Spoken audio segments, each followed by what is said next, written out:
करायचा।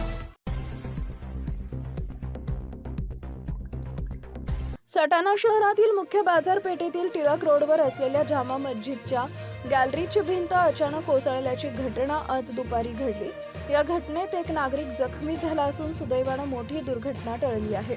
प्राप्त माहितीनुसार जामा मस्जिद ही इमारत अनेक वर्षापासून जुनी व जीर्ण अवस्थेत होती।